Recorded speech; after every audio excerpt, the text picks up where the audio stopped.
Okay. Okay. This is basically just like a tutorial as to how to get better with wrestling in general. I used to be really good. If you don't know, I'm Eli Storm, Calvin Warrior, whatever name you remember me by, really. And this is just gonna be like a quick how to get better guide. So let's get started.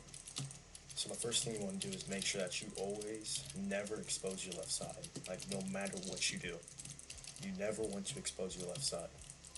And what I usually do to make sure that doesn't happen is I'm always making sure that my right arm, like you can see right here, my right arm is always focused towards the enemy. And if I want to like juke them out, for example, I'll show them my left arm, and then I'll go right back. So your goal is to try to get the other enemy low, like that, just like that. See how I was able to expose my left arm and then go for the kill with my right? Another thing to do is that you want to have a really good sense when you're fighting. So right now my sense is at a 0.33, and that took me a long time to adjust because actually this is my first time coming back to wrestling in about 3 months. So you want to make sure that you have the perfect sense for when you fight. Okay, my next tip for you is that you use aerial view. And what that means is that your camera is up in the sky and that you're able to see everything that's down under you. Now, I really recommend this so that you can really work on your distancing. And in fact, one of the things I do to warm up my aim, in a sense, and spin, is I will go into a sword fighting game. For example, like auto duels and custom duels. Just making sure that when you're fighting, you're really working on that distancing, and that's what can really help you. Now you can see I just one shot him, and that's what happens when your opponent is exposing his left side, and your opponent is exposing his left side, and you're able to get really good spins on him. Which brings me to my next one. Making sure your spins aren't wild and sporadic. Like, see, when he just got that fall on me, that was because I was spinning like this. What you want to do is that you want to make quick, choppy movements like that. You don't want to be just wailing your clean in the air, because that doesn't really help anyone. So, right now, let me show you what you mean. So see how I'm using quick, choppy movements, and that's how I was able to get him solo. Now, Fizzo right here is really good when it comes to defense, and he's able to get clutches like that. However, say that he wasn't so good, and I was doing wild and sporadic,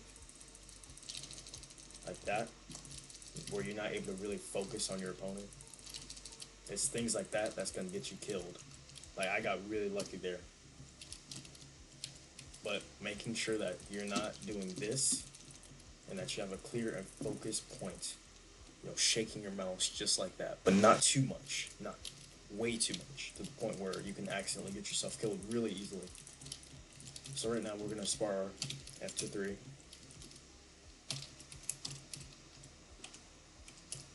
And we're gonna use everything I've said so far. Put it to the test against Fizzo. Just see how I'm making choppy movements. And another important thing to know about Ro-Wrestling is reaching. Reaching used to be a really big issue back when Roblox was experiencing latency issues. And now that's been fixed, really you can use reaching to your advantage and you won't get called out for it. And what reaching is basically when your opponent is coming in while you're lunging with your clean or sword, because this also happens in sword fighting. Um, that latency, that quote unquote latency, it really isn't latency. It's just the clean. It's the cleans at the point of extent, the furthest point of extent, which causes there to be this quote unquote reaching. Another thing I've learned from sword fighting is S holding, and that really helps with reaching, where you continuously hold S and maybe the direction you want to go through, unless if you're using your mouse. that really helps out with reaching, and it will cause your opponent to experience more of that reaching. But don't do it too much, because then you could get called out for S holding in both sword fighting and in Ro-Wrestling, and that could cause the thing to be reset.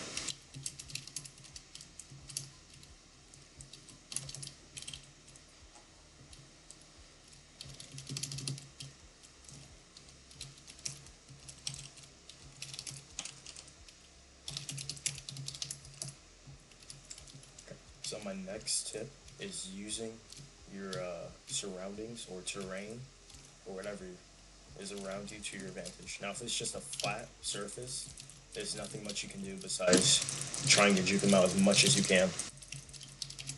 But if you have like ropes, for example, you can really use that to your advantage.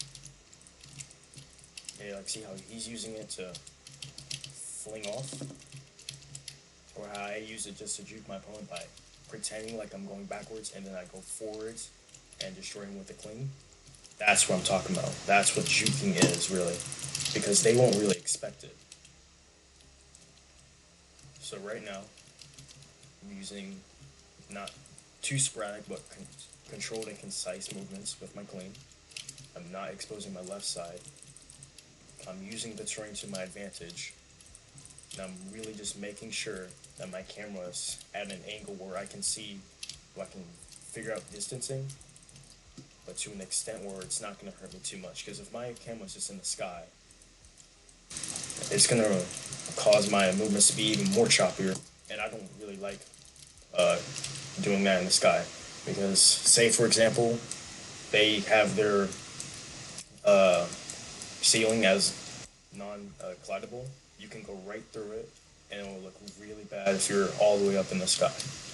So you want to have it set at an angle. So make sure that you're using your 0, or not the 0, but O and I key, because that's really going to help you get that distancing just perfect for you.